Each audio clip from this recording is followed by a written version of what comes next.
Hola, bienvenidos y bienvenidas a... La Casa de las Mujeres.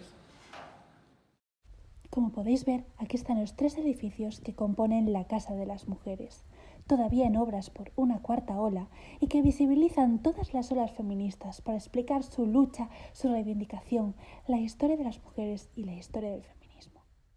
Entramos en la primera ola. Bienvenidos al primer edificio de nuestra Casa de las Mujeres. Aquí vamos a ver todo el recorrido de la primera ola feminista. Antes de empezar, me gustaría deciros un poco lo que supuso la primera ola feminista. En esta ola, muchas mujeres se juntaron para reivindicar sus propios derechos.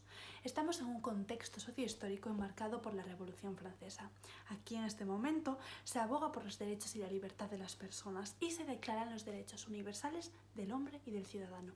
Pero ¿qué pasa? Que excluyen a las mujeres y por eso estamos aquí reivindicando su posición en los derechos y también en la educación, ya que buscan una educación igualitaria, como vamos a ver en este recorrido.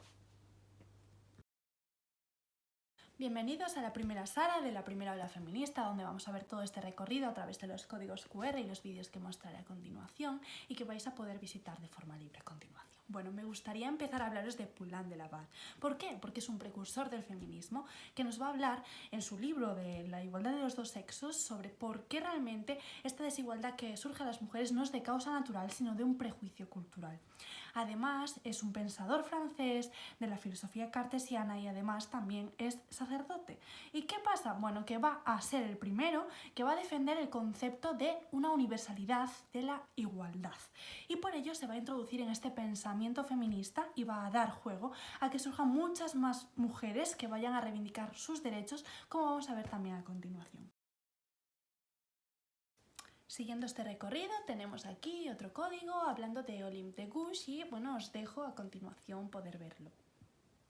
Olympe de Gouges defendió la igualdad entre el hombre y la mujer en todos los aspectos de la vida pública y privada, incluyendo el derecho a voto, el acceso al trabajo público y a la vida política, el derecho a poseer y controlar propiedades, a formar parte del ejército y de la educación y la igualdad de poder en el ámbito familiar y eclesiástico. En el año 1791 escribió la Declaración de los Derechos de la Mujer y la Ciudadana. Este documento es una crítica a la Declaración de los Derechos del Hombre, donde ella hacía evidente la ausencia de la participación política de las mujeres, incomodando así a los integrantes del movimiento. Durante la Revolución Francesa, los integrantes de la Asamblea Revolucionaria se dividieron en dos grandes grupos. Por un lado estaban los girondinos, que defendían una formación constitucional y democrática, pero donde se preservara la figura del rey. Y por otro lado estaban los jacobinos, que proclamaban la formación de una república y el final de la monarquía. Olympe estaba más a favor de una monarquía constitucional, ganándose así rivales del grupo de los jacobinos. Una vez que el rey fue ejecutado y los republicanos subieron al poder, comenzó una campaña para perseguir a quienes estuvieran en contra de sus ideas. Olympe fue uno de estos objetivos, sumándole su activismo a favor de los esclavos y de la igualdad entre hombres y mujeres. Fue sentenciada a morir en la guillotina el 3 de noviembre de 1793. Acompañadme a ver el siguiente vídeo. Bueno, os muestro un poco del vídeo, aunque posteriormente lo podéis ver en la forma libre. Y me gustaría decir aquí que se crean en el contexto de Revolución Francesa los salones de mujeres donde hablan y pues hacen tertulias sobre distintos temas y también los cuadernos de quejas. ¿Qué son los cuadernos de quejas? Bueno, son una serie de documentos dentro de este contexto de Revolución Francesa que se hacen llegar al rey para proclamar distintas solicitudes, deseos, quejas, etc. ¿Pero qué ocurre? Pues que excluye a las mujeres. Entonces se van a crear una serie de cuadernos de quejas de mujeres para poder participar de esta vida activa política. Bueno, y a continuación tenemos aquí también el vídeo de Mary Wollstonecraft, también para cerrar un poco esta sala de exposición que espero que os esté gustando mucho. Entonces voy a dejaros ver este vídeo. Hola, soy Mary Wollstonecraft y nací el 27 de abril de 1759 en Peterfields, Londres. En un principio fui una persona privilegiada, pero poco tiempo después tuve que cambiar mi vida, puesto que mi padre se arruinó y tuve que aprender a coser. Soy una joven que siempre he estado interesada por la lectura y me he dedicado a enseñar, pero también he escrito un libro basado en un pensamiento feminista, en una época en la que se nos prohibía a las mujeres hacerlo. Y por ello me aceptaron en el Círculo Literario de Londres. Mis libros se basan en la igualdad de hombres y mujeres. Conozco a mi marido en 1792 y me caso con él, en París.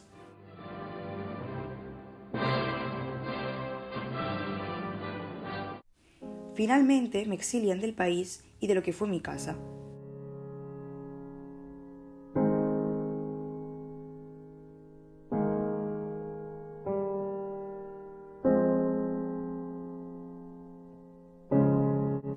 Cuando vuelvo a Francia, decido divorciarme de él, ya que era una persona abusiva, y caigo en un estado depresivo.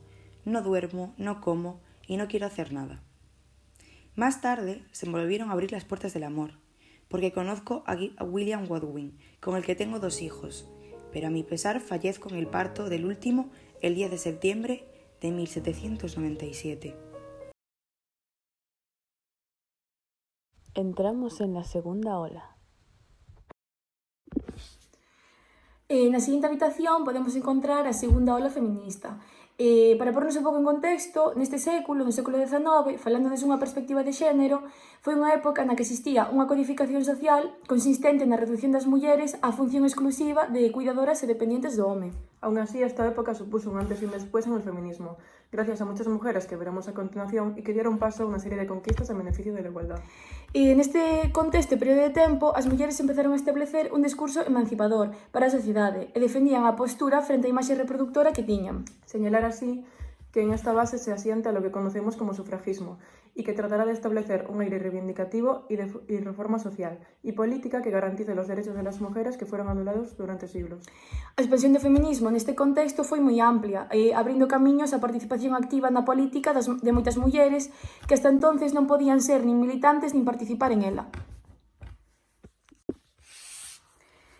A primeira muller é Flora Tristán, como podemos ver aquí, que foi unha das figuras feministas máis emblemáticas do século XIX. Fue una de las grandes fundadoras del feminismo temprano, escritora, pensadora socialista y feminista francesa, defensora de los derechos de las mujeres y de los trabajadores.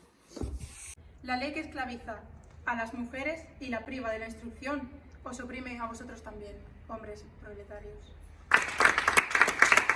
A continuación vamos a ver a Declaración de Sentimientos, más conocida como la Declaración de Seneca Falls. Lucretia Mott y Elizabeth Cady Stanton organizaron en 1848, por primera vez en Estados Unidos, una convención sobre los derechos de la mujer, donde se reunieron 68 mujeres y 32 hombres, y que dio como resultado lo que ellas llamaron la Declaración de Sentimientos, más conocida como la Declaración de Seneca Falls. Esta convención, celebrada los días 19 y 20 de julio de 1848, fue el primer acto público que se centraba exclusivamente en los derechos de las mujeres. Redactaron el documento en base a la Declaración de la Independencia de Estados Unidos. Denunciaban las restricciones y desigualdades políticas que sufrían las mujeres y la necesidad de otorgar derechos sociales, civiles y religiosos a estas. Decidimos que la mujer es igual al hombre, que así fue establecido por el Creador y que por el bien de la raza humana exige que sea reconocido como tal. Decidimos que las mujeres de este país deben ser instruidas en las leyes vigentes, que no deben aceptar su degradación, manifestándose satisfechas con su situación o con su ignorancia y afirmando que gozan de todos los derechos a los cuales aspiran. Decidimos que, puesto que el hombre pretende ser superior intelectualmente y admite que la mujer lo es moralmente, es preeminente deber suyo animarla a que hable y predique cuando tenga oportunidad en todas las reuniones religiosas. Tamén podemos atopar a Harriet Taylor ou a John Stuart Mill. Y a continuación vamos a ver la carta que le escribe a ella. Estando a punto, si tengo la dicha de obtener su consentimiento, de entrar en relación de matrimonio con la única mujer con la que, de las que he conocido, podría haber yo entrado en ese estado. Y siendo todo el carácter de la relación matrimonial tal y como establece la ley, algo que tanto ella como yo conscientemente desaprobamos, entre otras razones porque la ley confiere sobre una de las partes contratantes poder legal y control sobre la persona, la propiedad y la libertad de acción de la otra parte, sin tener en cuenta los deseos y la voluntad de ésta. Yo, careciendo de los medios para despojarme legalmente a mí mismo de esos poderes odiosos, siento que es mi deber hacer que conste mi protesta formal contra la actual ley de matrimonio en lo que concierne al conferimiento de dichos poderes, y prometo solemnemente no hacer nunca uso de ellos en ningún caso o bajo ninguna circunstancia. Y en la eventualidad de que llegara a realizarse el matrimonio entre Mr. Taylor y yo, declaro que es mi voluntad e intención así como la condición del enlace entre nosotros, el que ella retenga en todo aspecto la misma absoluta libertad de acción y libertad de disponer de sí misma y de todo lo que pertenece o pueda pertenecer en algún momento a ella, como si tal matrimonio no hubiera tenido lugar. Y, de manera absoluta, renuncio y repudio toda pretensión de haber adquirido cualesquiera derechos por virtud de dicho matrimonio, de esa unión extraordinaria que quedó a una hora extraordinaria. Nesta habitación tamén podemos encontrar a mulleres como Clara Zetkin, que foi unha activista comunista alemana, periodista revolucionaria, nacida 5 de julio de 1857, nunha modesta familia rural. Cuando hablamos de esta mujer feminista, hablamos del discurso de los problemas de las mujeres en el contexto sociohistórico que enmarca, además del desarrollo de la conciencia de clase, propio del socialismo marxista. Acompañándonos también a ver el sufragismo en Reino Unido a través de Emily Pankhurst. Mayo de 1905, Inglaterra. Pankhurst, fundadora de Women and Social Political Union.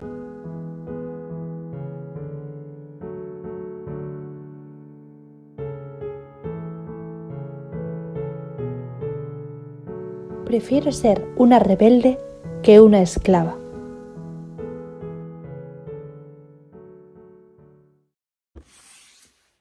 En el siguiente QR podemos ver a Elizabeth Cady Stanton y Susan B. Anthony en una de las muchas manifestaciones que creaban para luchar por el voto femenino en Estados Unidos.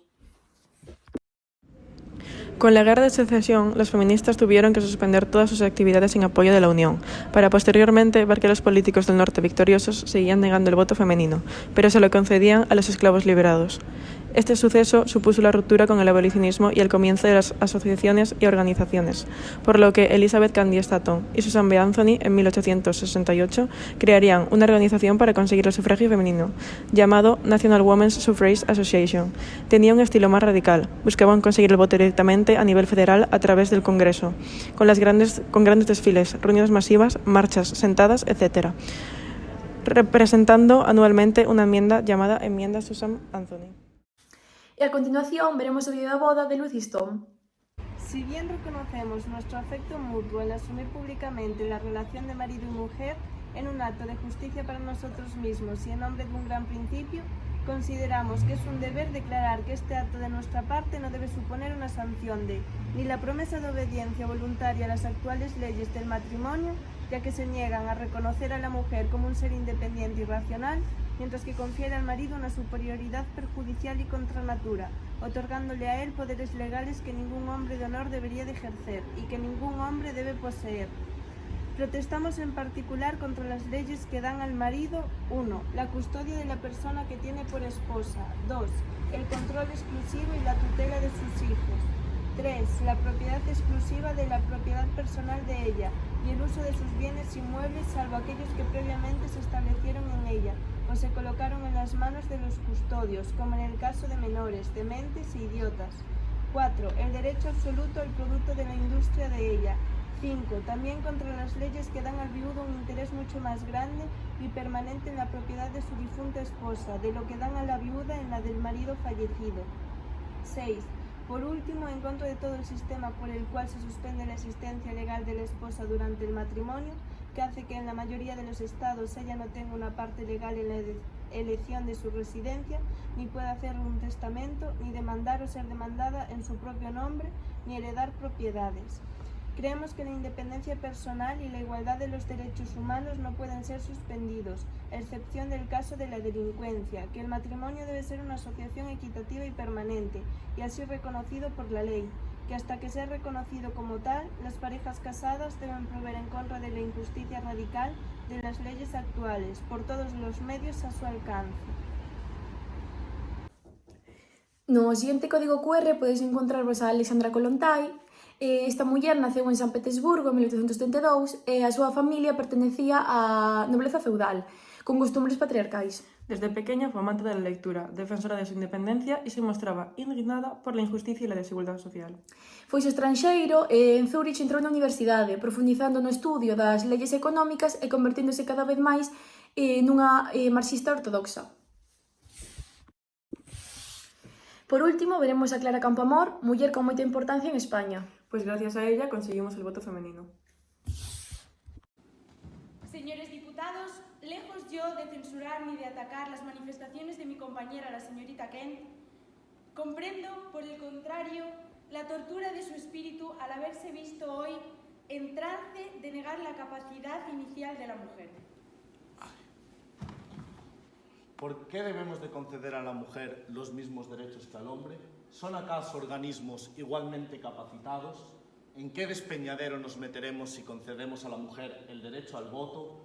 Creemos que el lugar propio de la mujer es el hogar. Es desgraciada una sociedad donde la mujer no se conforma con ser madre.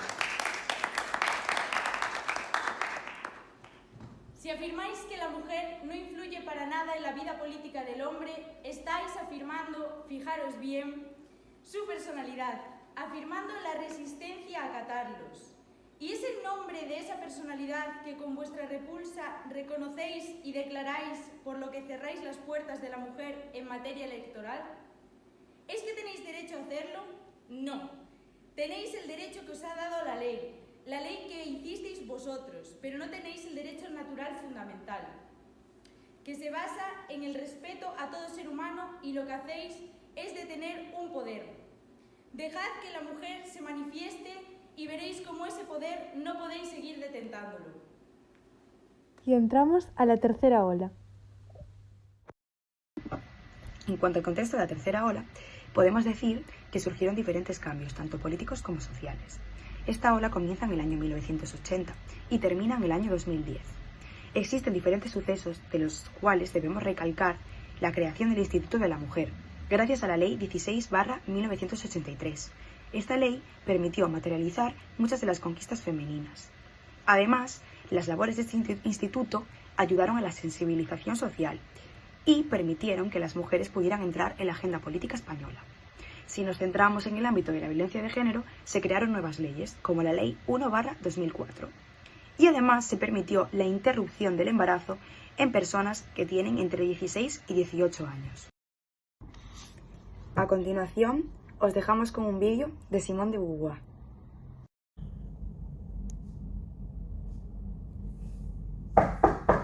Adelante. Buenas tardes. Buenas tardes. Como directora del centro me gustaría hablar contigo urgentemente. ¿Qué ha pasado? Debido al incumplimiento de las normas del centro, he de decirte que has de ser despedida de tu puesto de trabajo. ¿Por qué? ¿Qué ha pasado? Pues me han llegado rumores de que has mantenido relaciones con una de las alumnas y es incorrecto que sigas dando clase como profesora. Bueno, a mí esto me parece muy injusto porque para mí yo doy las clases de una manera excelente y mi vida personal no tiene nada que ver con esto. Que yo mantenga una relación abierta con mi pareja Sartre no significa que yo no dé las clases de una manera correcta. Yo no juzgo tu manera de dar las clases ni tu docencia, pero es incorrecto que sigas como profesora, lo siento. En cuanto a Shulamit Firestone, es una referente emblemática en el feminismo radical que existía a finales de los años 60. Tiene una obra que lleva por título La dialéctica del sexo, que fue publicada en 1970 y es su obra más importante. La feminista Kate Millett fue de las primeras mujeres en declararse bisexual y denunció la persecución que había sufrido por este acto. En 1969 publicó una tesis que lleva por título Política sexual. Fue la primera tesis escrita sobre género. Pues la verdad es que está... Kate, corre, te están buscando. ¿Quién? Corre, ¿Quién? corre. ¡Kate, corre! ¡Suerte! Olimpia, arranca. ¿Qué pasa? ¿Que me echan? ¿Cómo? Te lo juro. ¡Vámonos, vámonos! Y esta también es Kate Millett. Una vez se enteró de que la habían deportado del país por acusarla de islamofobia. Ahora os dejamos con la entrevista que se le ha hecho a Lucy Irigaray. Buenas tardes, bienvenidos un día más a un nuevo capítulo del programa Feministas Armadas. Hoy tenemos con nosotras a una invitada muy especial. Buenas tardes. Buenas tardes. ¿Cómo es tu nombre? Yo soy Lucy Irigaray. ¿Cuántos años tienes? Tengo 92 años y nací el 3 de mayo de 1930. ¿A qué te dedicas o te has dedicado? Yo fui filósofa, psicoanalista y lingüística. Y me imagino que a lo mejor tendrás alguna obra. Sí, por supuesto. Y considero, por hablarte de alguna en específico, que mis obras más importantes serían mi tesis doctoral llamada Espéculo de la otra mujer y Tú, yo, nosotras, que es una obra donde se habla de construir la identidad a partir de la sexualidad de cada género. A continuación mostraremos una entrevista de Betty Friedan. Esta feminista tiene un libro muy conocido que lleva por título La mística de la feminidad. Fue publicado en el año 1963 y hasta el año 2000 ya había vendido más de 3 millones de ejemplares. También tiene otros libros conocidos, como La segunda fase o La fuente de la edad. A continuación, nuestro compañero se explicará a Angela Davis. Angela Davis nació en 1944 en Birmingham y fue a los 14 años cuando descubrió su pensamiento político. A lo largo de su vida se unió a diferentes sindicatos y fue en el 84 cuando se presentó a la vicepresidencia de Estados Unidos. Además, a lo largo de su vida fue homenajeada por diferentes autores. En cuanto a Adrienne Rich, esta destaca por su activismo hacia los derechos civiles entre los años 60 y 70. Leti, tía, mira. Me acaba de hablar Cristian y me dijo que se follara a Andrea. Ya estamos. ¿Qué? Tú tampoco te lo crees, ¿no? Mara, lo que no me creo es que se la follara. Follarían, en tal caso, entre ambos. Leti, me entendiste perfectamente. Igual que siempre, Mara, el lenguaje importa. Que sí, Leti, que sí. A ti nunca te han hablado de Adrienne Rich, ¿verdad? No, pues la verdad es que no. Pues mira, yo te lo explicaría perfectamente. En primer lugar, siempre se les ha negado a las mujeres su propia sexualidad y se les impone la masculina, ya sea a través del incesto, las violaciones, la tortura, los mensajes de que los hombres son superiores que las mujeres, en fin. Además, nunca han tenido control sobre sus propios hijos, pues las mujeres lesbianas siempre han tenido grandes dificultades para adoptar. Y bueno, ya no hablemos de su propia vestimenta, que era el hombre el que tenía el control económico y las limitaba en todo. No me vas a hacer caso, ¿no? Que sí, Leti, que sí, que te estoy haciendo caso. Pues mira, yo sigo. Además, los padres siempre las han regalado como si fueran obsequios. Y bueno, ya no hablemos del gran silencio que tienen las mujeres, ya sea en la cultura o en cualquier ámbito. Las mujeres profesionales a lo largo de la historia no existen. En fin, bueno, ya que no me haces caso, me voy a informar más. La feminista Judith Butler es conocida por su teoría performativa, su teoría feminista y su teoría queer. Publicó varios libros, entre ellos está El género disputa, publicado en 1990, y Cuerpos que importan, publicado en el 1993.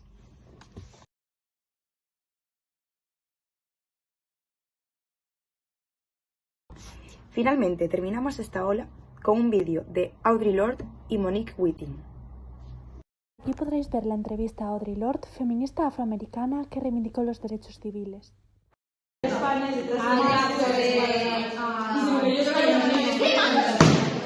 podemos tener los mismos derechos que las mujeres heterosexuales. Vale, os voy a explicar esto porque creo que no os estáis enterando de nada. La que acaba de hablar es Monique Witting y todas ellas son las Women Rush. Están hablando sobre el lesbofeminismo, que es en lo que casi siempre se centró Monique Witting.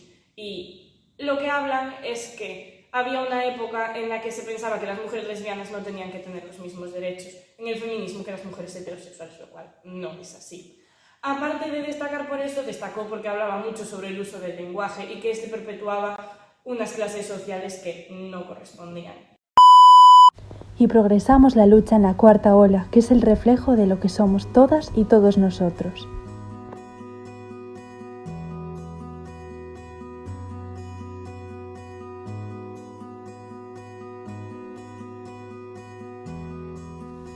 El cuerpo vindicativo de la cuarta ola feminista es sin duda la violencia sexual. La violencia es un problema crónico y global de las mujeres que la padecen tanto de los países periféricos como la desde los centrales.